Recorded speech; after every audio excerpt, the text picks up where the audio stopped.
Good afternoon. It's Monday, the 25th of November 2019, just after 1 o'clock. Welcome to UK Column News. I'm your host, Mike Robinson. Joining me in the studio today, Patrick Henningsen from 21st Century Wire. Welcome to the programme, Patrick. Great to be with you, Mike. And via Skype, we have David Ellis. Well, we will get straight on here. And, well, of course, the comics were out over the weekend. Patrick, on the left, we have the Conservative and Unionist Party Manifesto 2019. And on the right, we have "It's time for change, for real change," they say, says the Labour Party. I'm not convinced at all that there's any suggestion of change in that manifesto. If you compare the two of them, I can't say there's too much difference to be seen. And just one example, Pat, is online harms. This, of course, was a white paper written by the Conservative Party, and of course it was in the Queen's speech that we saw a few weeks ago. But the online harms legislation is in the Tory Party manifesto, and something very similar is in the Labour Party manifesto as well. So this is clearly cross-party policy, and we've got to say, is the British government or the British Parliament doing anything to demonstrate that they would be protecting free speech as they imply in these manifestos? Clearly not, Patrick. Well, I don't think the online harms policy doesn't apply to journalists, especially journalists who are being detained as Category A prisoners for first-time offending, bail-skipping charges, like Julian Assange, who's currently in Belmarsh. We'll talk a little bit more about that story later on in the program, Mike, because there's been some important developments in that story. Well, we were going to talk about it now, if you want. So, the Guardian saying Assange health so bad he could die in prison. That's right. That's right. So, a letter has been sent to the Home Secretary Priti Patel, but also to the Shadow Secretary Diana Abbott. And one of the people fronting this, representing the 65 doctors and medical professionals, is Dr. Lisa Johnson. She's a clinical psychologist from Australia, from Sydney, and this is an independent medical assessment, Mike, and they're saying this is absolutely needed right now for a number of reasons. One is determine whether Julian Assange is medically fit to face legal proceedings. Okay, and the other is because there is a concern that he might die in custody, according to these 65 medical professionals, some of them very eminent in their field, by the way. So let's have a look and see what she had to say then. Well, this is Lisa Johnson here, and she's saying, given the rapid decline in his health in Belmarsh Prison, Julian Assange must immediately be transferred to a university teaching hospital for appropriate and specialized medical care. If the UK government fails to heed doctors' advice by urgently arranging such a transfer on medical grounds, there's a very real possibility that Julian Assange may die. So this is very serious indeed. This isn't just one opinion either. This is a number of eminent professionals as well. She goes on, Mike, to add to this, consistent with its commitment to the human rights and the rule of law, the UK government must heed the urgent warnings of medical professionals from around the world and transfer Julian Assange to an appropriately specialized and expert hospital setting before it's too late. And this is coming on the heels. I'm reading through the documents right now with regard to this report, Mike, and 2015, doctor has diagnosed premolar abscess, needs a root canal, hasn't got it. 2015, the UN Working Group on Arbitrary Detention has ruled that Julian Assange is being arbitrarily detained in the Ecuadorian embassy. This is a UN ruling. 2015, another doctor's report with various other serious medical conditions. 2017, another group of doctors, group examination, saying that group of doctors badly needed care, but he can't get it. 2018, Human Rights Watch, independent assessment there as well, saying the isolation, the health, the confinement, it's going to severely affect his physical health. And 2018, 2 visits. And then, of course, this past year, the UN Special Rapporteur on Torture, Dr. Nils Melzer, has released his report basically saying that psychological and physical conditions. And this is the point that Dr. Johnson made when we interviewed her last night on the Sunday Wire is that psychological torture, solitary confinement, imagine a first-time offender. Most people who skip bail don't even go into prison, Mike, according to the Prison Service's own records. So Assange has been more or less detained arbitrarily and in British detention now for going on 9 years. Okay, so that psychological conditions can manifest themselves into physical health problems. This is the point that's being made here, and this is serious. So this is not a spurious call to the government. This is very clear and present danger. So neither manifesto from the Tories or the Labour Party have addressed this issue. Of course, they both talk about protection of journalists globally, but quite happy, it seems, to not say anything to criticise this policy that's going on here. Well, the UN's Nils Melzer said that literally said this is a campaign of public mobbing, including online smear campaigns, and the media is involved in this. Multiple governments, and a number of other officials and authorities are actually also involved in this. So, in terms of what greater online harms coordinated campaign could you ever conceive than the one that has been perpetrated against the founder of WikiLeaks? Absolutely. Well, look, coming back to the election manifestos themselves, then obviously a point that we've been making at the UK column over the last few weeks is that the issue of defence needs to become an election issue. So, of course, we were quite interested to have a look at the manifestos and see what they were saying about defence. So if we start off with the Conservatives here, they headed at strengthening Britain, so they're not specifically mentioning defence at all, but they, in terms of a heading at least, but they said they will bolster the alliances and institutions that help protect our influence and keep us safe. Well, they're pretty vague about which alliances and institutions they're talking about. Are they talking about NATO? Are they talking about the EU Defence Union? We'll get David Ellis's thoughts on this in a second. They said they're going to continue to exceed the NATO target of spending 2% of GDP on defence. Well, of course, they imply that they are already exceeding that target, but they're only doing that because they suddenly decided to bring pensions into how they count that 2% target. Traditionally, pensions were not included in defence spending accounting. So that's how we're above the 2% there. And they said that we will invest in training and equipping our armed forces. I thought that language was quite interesting, Patrick, because of course train and equip has a particular connotation. Yes, it does. This is what we were doing with Al-Qaeda in Syria, but hey, more on that later. Absolutely.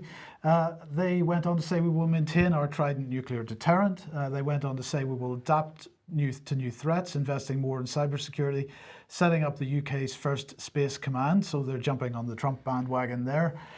We will stand against terrorism and extremism around the world, and we will support the UK's world-class defence industry by investing in ambitious global programmes.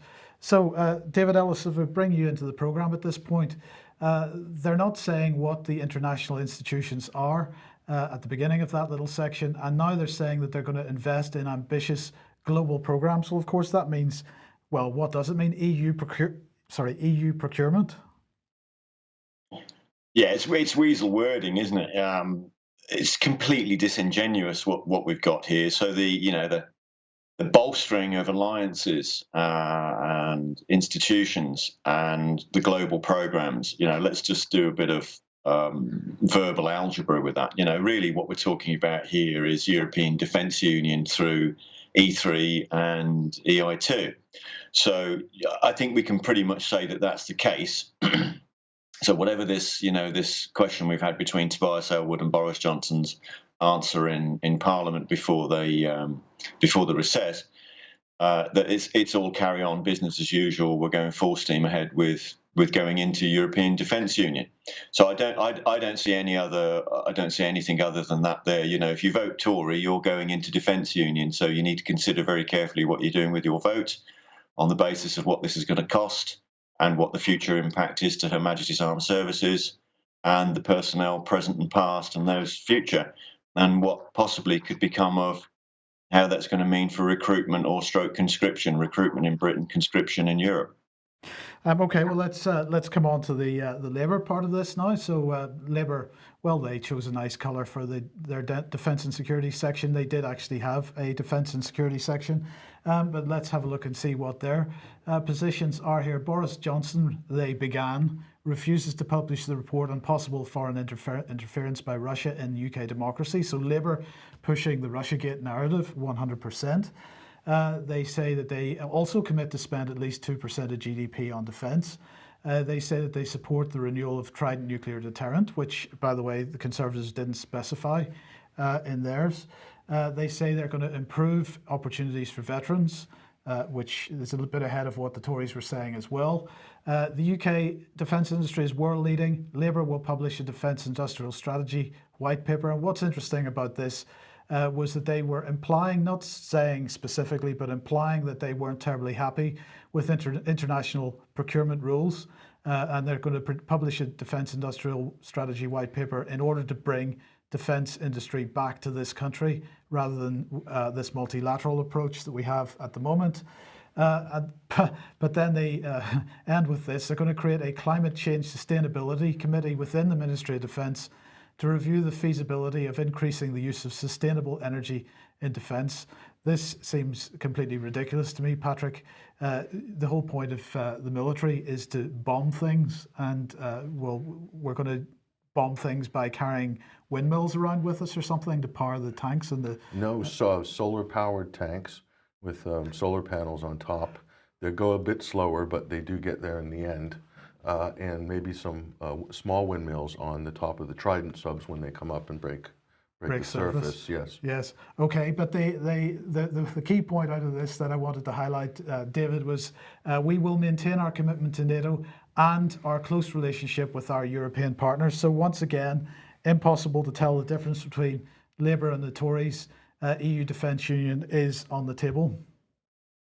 Absolutely correct. This bears out the anecdotal commentary coming from the ex-admirals that there is a pact between Labour and Conservative to keep quiet on defence, and that there's not really any difference in policy. They just carry on implementing this grand plan of European unification of all the military. So I think the only difference there is in the weasel wording. So we've got the Tories are very absolutely worried sick about openly bringing Defence Union into their electorate or into their manifesto and their members' mindset, and the people that vote Tory, they're very, very worried about it, clearly, because they're not talking about it. Now, the Labour vote, obviously, it sort of corresponds with them going a bit more pro-Remain with the rest of their policy in their debate at the moment, because they're openly saying, we're going into Defence Union full throttle. It's all steam ahead. You vote Labour, you are going into Defence Union. It's as simple as that. There will be a tax bill, and you need to think about what the impact is for your friends and family that are either serving or potentially would want to serve.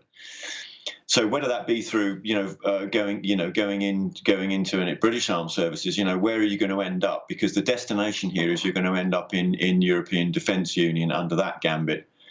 The Europeans can conscript if they want. That's their end. But I've got to say that the only difference really is that they're picking up on the job end of it with the defence contracts and sort of having a look at that.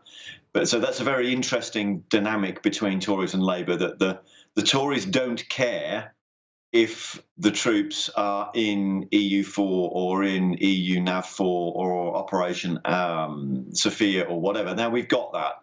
We've had that confirmed. They don't care if they're in that. What they're doing it for is the defence contracts. So the only difference here really with Labour is that they're saying, well, we're going to pay a bit more attention to that industry, to those contracts and what that means for jobs. So I think, just to sort of boil this down, the Conservatives are very, very worried about the Leave vote. Now, whether that Leave vote is wherever it found itself before we had Brexit, whether that be Labour, Lib Dem or Tory or UKIP, they are very worried about what the Leave vote are going to do with Defence Union. I just had a question for both David and you, Mike, but maybe from David. In terms of PESCO, this is the European framework for defense procurement and spending. If you look at Labor's general manifesto, it's nationalize, nationalize, nationalize, and the Conservatives is privatize, privatize, privatize. So how would that square with defense union, where Brussels wants to streamline everything? Where would a Labour Jeremy Corbyn wanting to bring the industry back home, is that going to be a problem for the interests that are behind defense union and pushing PESCO? It's a great question, Pat. Thank you. Let's be clear. We've got the Tories saying that they're just doing it for the defence contracts that they perceive to be coming, which are going to be big. Europe wants single point industry. It wants one single defence. Ultimately, it's working towards one single defence company. It wants to take all of the European defence companies and make them into one single point, designated EU supply company for defence. So what that means in Britain is that the principal sort of defence contractors here in Britain that make up about 40% of the European market are all in this arena, potentially. So the consequences are for that workforce, really how that precipitates out with the rest of how you would, how much of that work's going to go into Europe, where are they going to source from, how much are we potentially, are we going to lose manufacturing or industrial capability in this process, because that's what's happened before. So where is it going to boil down for the jobs and what kind of work we're going to get? They're picking that up because that's their Labour vote. But I don't think it's that straightforward that, you're going to see that a lot of this, ultimately what they really want to do is take BAE, Rolls-Royce and Babcock and pull it all into Europe and make one company. And then the EU has ultimate command. So what they then do with sort of placing, bits of the work here and there, we've seen a model of this with Airbus. Airbus is a really good model, but just scale that up. So that's everything: ships, tanks, guns, whatever, ammunition, ordnance, missiles, just scale that model up and you can get a real feel for where the EU and Brussels, a closed loop Brussels single point budget for this is going to go. It does not bode well for British manufacturing, British industry and British jobs. Labour is sort of, we're looking at it and, paying a bit of sort of lip service to it. But if we just look at what's happened as a precedent previously with manufacturing and engineering in this country, this does not bode well. Yeah, and go back even further, Mike, than Airbus. I was thinking IG Farben. Yeah, well, but that's another conversation. That's another conversation indeed. Right, so the question is then, if you can't vote for the Tories and for Labour, then who can you vote for? Well, let's have a look at what Nigel Farage was talking about on Friday. They launched their little blue book because, of course, it's not a manifesto, it's a contract with the people, apparently. And they had a section in that called Protecting Britain's Borders. That's as close to the word defence as they used, at least in a headline. But they said this: they ensure that the UK maintains its commitment to NATO and meets its commitment to spend 2% of GDP on defence as an absolute minimum. So apparently not too different. But then the kicker, because in black and white now it says quite clearly in the little blue book, withdraw from the European Defence Union. Now, there's not much else about defence in the little blue book. And on Friday, a journalist from one of the defence publications asked Nigel Farage about that. And so we'll just listen to what he said about why there's so little in the little blue book about defence. At the moment, we are conducting a general election with no discussion about the European Defence Union, no discussion about our role and involvement in it, no discussion about the willful dangers that NATO faces. And you just have to look at what Monsieur Macron says, what my friend Mr. Verhofstadt says, even Mr. Juncker says. They all say we can't rely on the Americans anymore, therefore we have to have our own European Defence Union. It must be completed by 2025, and we must use it. We've got muscle, we must use it. In fact, much of what has been said in normal political circumstances would have been horrifying. It's been brushed under the carpet. And here's my problem with it. My problem with it is the withdrawal agreement does not take us out of the European Defence Union. I do want to have a debate about the European army during this general election. I do want to have a debate about the Five Eyes intelligence network, which we rely upon so much. And I've deliberately chosen not to put it in here today because I felt, apart from you, it would have got lost. But when President Trump arrives on the 2nd of December, we're going to have 3 days when we are talking about NATO, where we are talking about defence, and I will say a lot more on that subject. So, David, that's got to be quite a bit of a breakthrough there, because Nigel Farage has been running away from this issue for many, many years now. And suddenly we've got a statement which seems quite definitive. He wants defence to become an issue for the election. They are absolutely against Britain staying within the EU Defence Union. And what he's acknowledging there is that Britain is in EU Defence Union already, and that there's nothing in the withdrawal agreement which brings us out of it. It's absolutely correct. This is such a significant statement there from Nigel Farage. You know, all of the key bits have been articulated. You know, it's trying to be held. You know, they're making a lot of effort to keep it out. The Tories and Labour are keeping it out of the general election issue, as they've done. They've tried to keep it out of Brexit for 3 years. So this is quite a turning point, because he's hitting all the correct parts of the problem.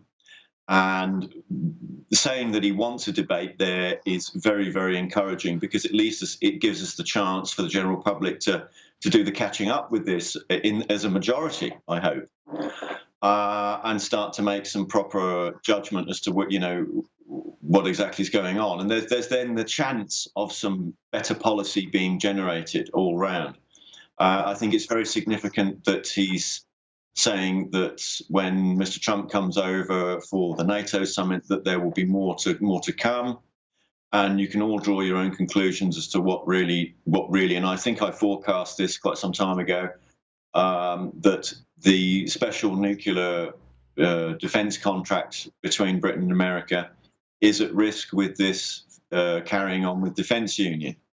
And I'm sure that's going to be part of the discussions along with all the other conventional weaponry. But, make no bones about it. The only way that the European Defence Union can be genuine, and that's how they're referring to it, is that it has nuclear capability. So the only way within the time frame that Ursula von der Leyen and co are going to achieve that is by unifying the existing. So I've got to say I'm very encouraged with this within the Brexit Party, because all of their membership will now be more aware of this, and there's a greater opportunity to raise the levels of debate and awareness. So I'm very, very pleased about this. Okay, well, look, let's move on to this then, because last week, during the course of last week, we had a meeting of the EU Military Committee. Now, the European Union Military Committee they describe it as the highest military body set up within the Council of Europe. Setting up the Military Committee for the European Union, it is composed of chiefs of staff of the member states, who are regularly represented by their permanent military representatives. Now, of course, the UK's representative for this is General Sir Nicholas Carter, who you would have seen at the very beginning of that little clip there. So they provide the Political and Security Committee with advice and recommendations on all military matters within the EU. So what were they talking about last week?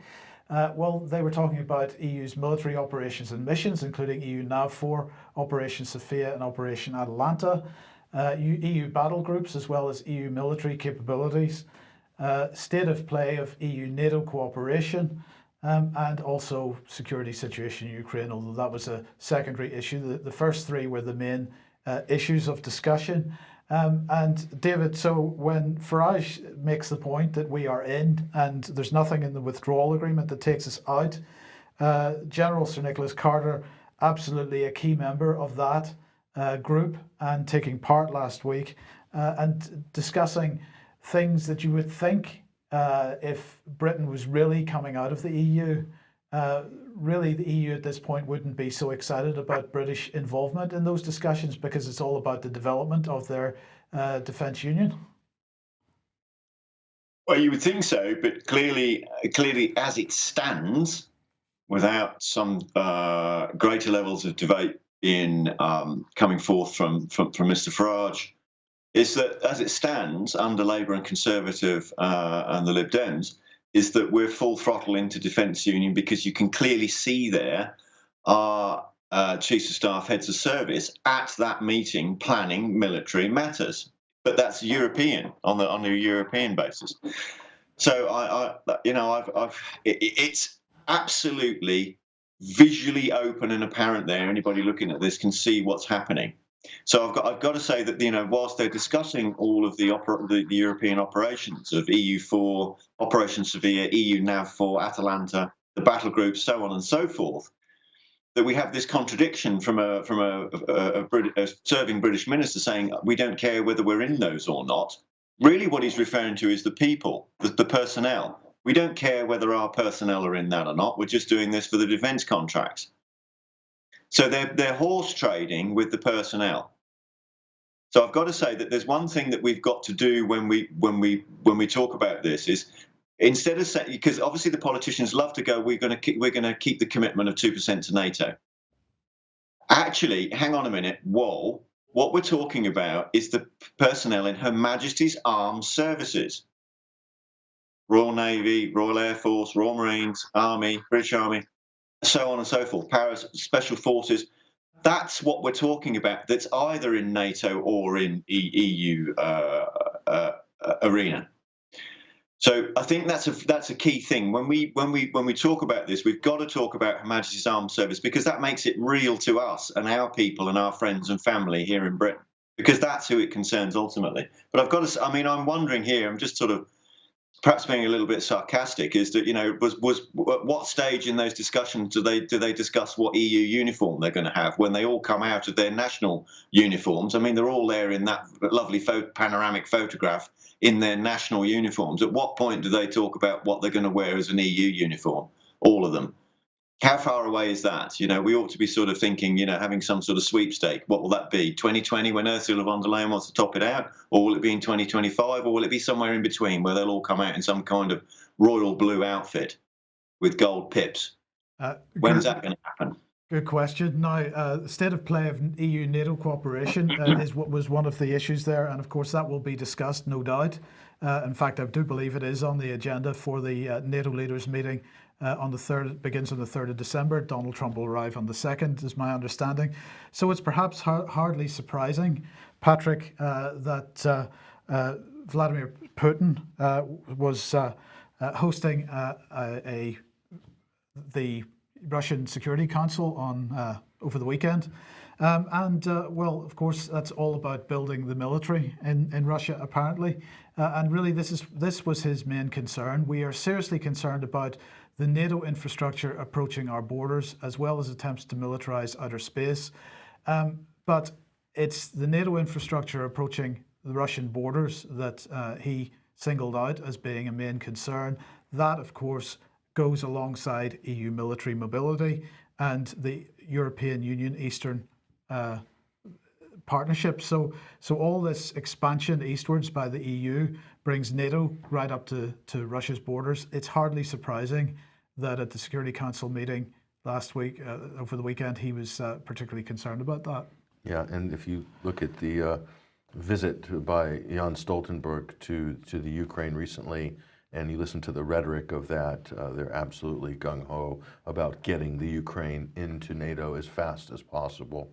And you can imagine how that plays just a few miles north of the border there in Moscow. Not very good.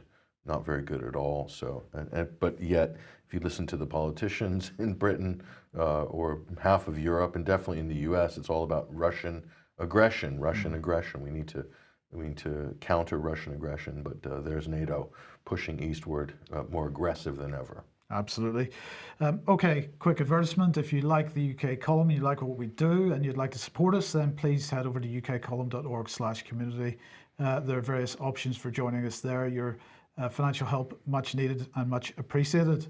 Now, Patrick, also a couple of days ago on Friday, I believe, the United Nations Security Council held a meeting on Syria.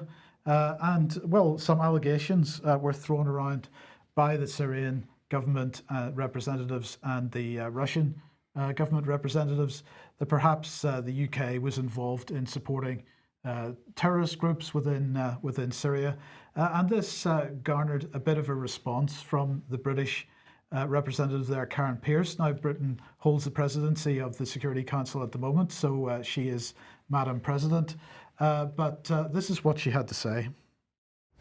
And I want to say again in this chamber that attacks on the West and attempts to portray us as harbouring terrorists or somehow on the side of terrorists, this really does need to cease. We are trying hard to assist the UN in bringing peace to Syria.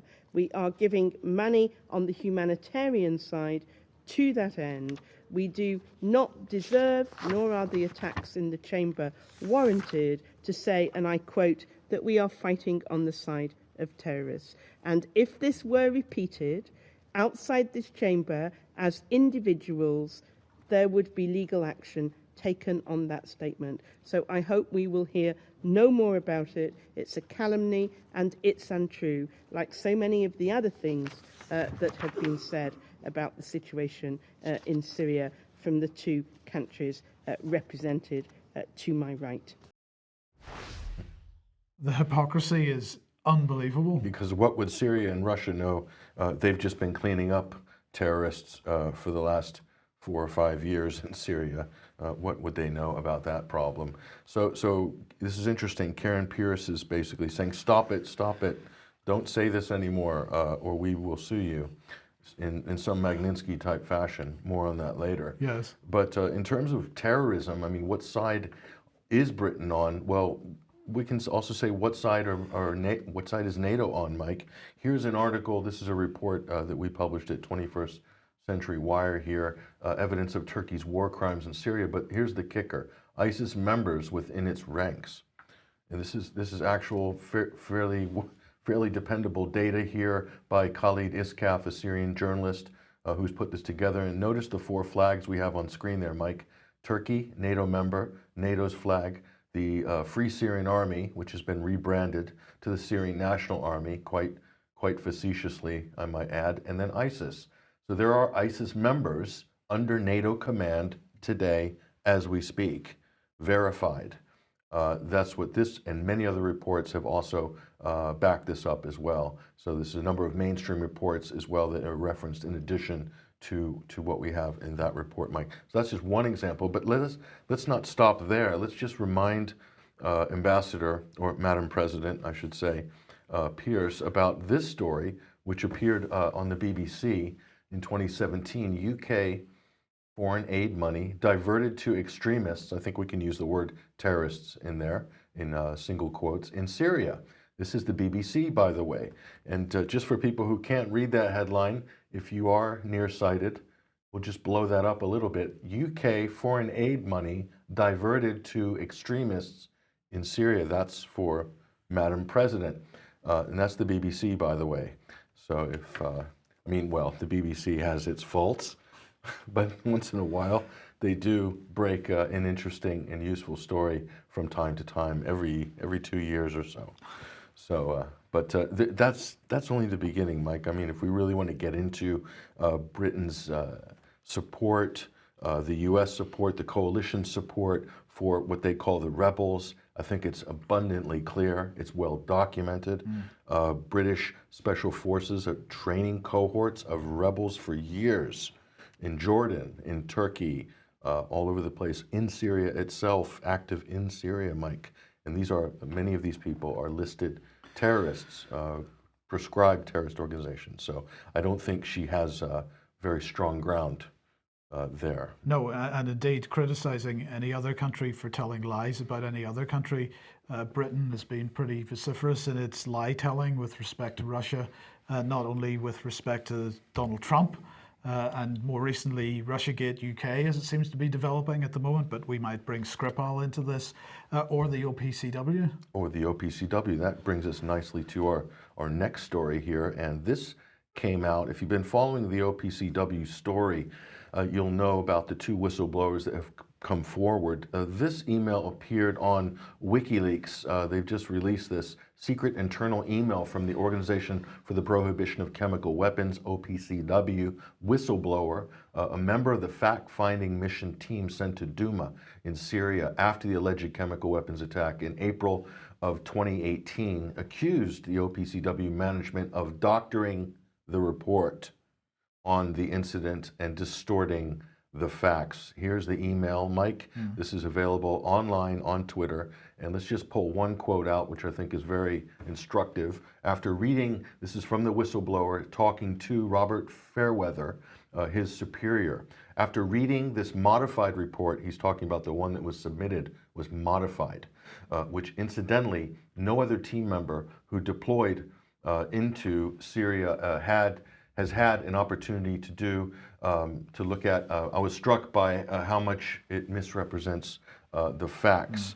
So now let's just move on here. Here's the other problems that have been exposed recently from the other whistleblowers: intimidation by unknown U.S. agents who are allowed inside the OPCW's office, seem to be intimidating members of staff and engineers of what conclusions to come to. In other words, it's Assad who did the chemical weapons attack in Duma. So a fraudulent report was released blaming Assad, and this sexed up report has been used to justify the US, UK, French military action in Syria at the time. That's the main problem with this, because that report was used absolutely by heads of state. Theresa May gave a grand speech in the aftermath of this, and so you play that speech and you look at that measured against what we know now in terms of information. They went and launched a military strike before any investigation took place.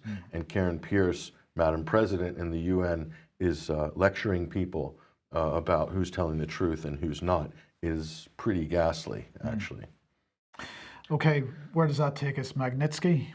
Yes, well, I just want to also add this OPCW aha moment, Mike. This is the bureau chief from The Hague for AFP. His name is Danny Kemp.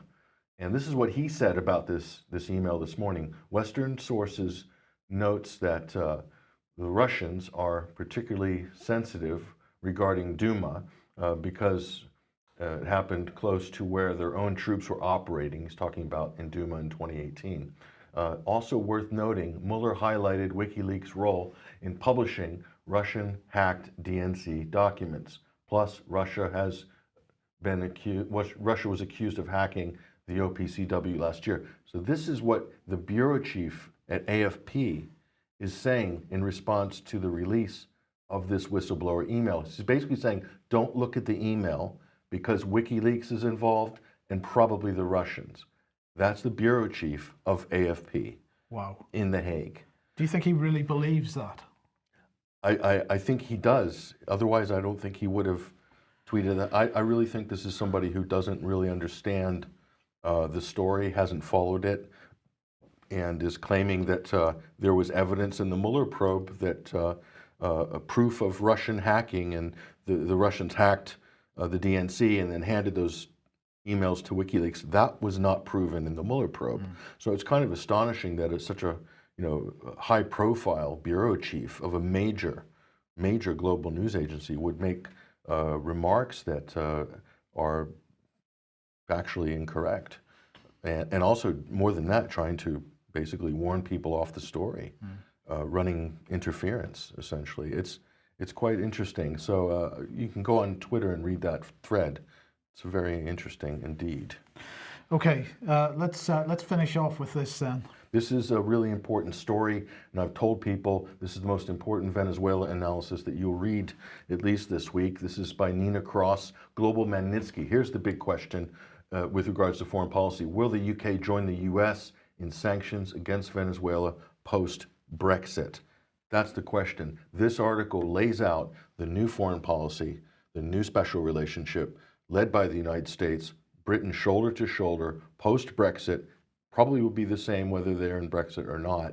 And let's look at the details of this. Here you can see President Maduro of Venezuela, President Trump there with his arms crossed. 50%, this is a good important point that people need to understand. 50% of existing EU sanction designations are underpinned by UK evidence. So the United Kingdom plays a really specific, specialized role in providing the evidence that uses to justify various sanctions regimes. Okay, that's the first point. Next, the U.S. should encourage the Lima Group. This is the group of pro-U.S. countries. They formed a little confab called the Lima Group. They've encouraged these countries, more right-wing ostensibly, to develop domestic legal frameworks required to impose targeted sanctions. That's Magnitsky. The Magnitsky-style sanctions targeting individuals, government officials, military officials, etc. The United States should encourage Lima Group members to develop a domestic legal framework, and then to complement sanctions regime with clear incentives, lifting of individual sanctions, immunity, etc. So this is designed to encourage people to adopt the U.S. position, or encourage them to overthrow the government. So they're calling these incentives, but you could very easily call them bribes. This looks quite like an extension of the rapid response mechanism, where a narrative is chosen, attribution is made, and then there's a common purpose in how that develops into policy. Following that, it's expanded out from the G7 into a broader group. It is, and if you actually read this article by Nina Cross, it goes into specific detail about even it was during the House of Commons section, they introduced this new strategy, basically. It's economic warfare. And they're saying that they're literally pulling things from news articles, rumors, innuendos, smears, in order to stick to certain individuals, and then that goes into the sanctions documentation. So they're literally cherry picking stuff literally off the internet. And so the rapid response mechanism, in other words, streamlining the narrative across all the allied countries, then they can look at the news reporting, look at the statements, and it all matches up. So everybody says, oh, they must be guilty because I read it in the New York Times, or because Theresa May said it, or because Boris Johnson said it, or because the Congress said so. But there's no actual provenance in many cases to the actual allegations and accusations. So it's a free-for-all. You can sanction pretty much whoever you want in there. Now the Magnitsky concept, just to remind people, is based on Bill Browder's story of Sergei Magnitsky. And this story just came out in Der Spiegel just 2 days ago, Mike, and says, how true is the history on which U.S. sanctions against Russia are based? The whole Magnitsky myth is being questioned, finally, by some mainstream outlets. So this, the ultimate fraudster, Bill Browder, is the one going around pretending to be the champion of anti-corruption with this story that's completely bogus. When you actually look at it, there's a number of people who have exposed this, filmmakers, authors, journalists, etc. And so it is incredible that this story is being used as the foundation to build this new sort of targeted sanctions strategy that's going to be used to sort of cripple countries like South America, and Britain will be partnering with the United States on that. Right. So. Okay, and just to let people know that article, Global Magnitsky, will UK join US in sanctions against Venezuela post-Brexit, is on 21stcenturywire.com. That's right, yes. Yeah. Okay, super. Thank you very much, Patrick, for joining me today. Thank you to David Ellis as well. We will be back at the same time, 1 p.m. on Wednesday. Brian will be back with us then. We will see you then. Bye-bye.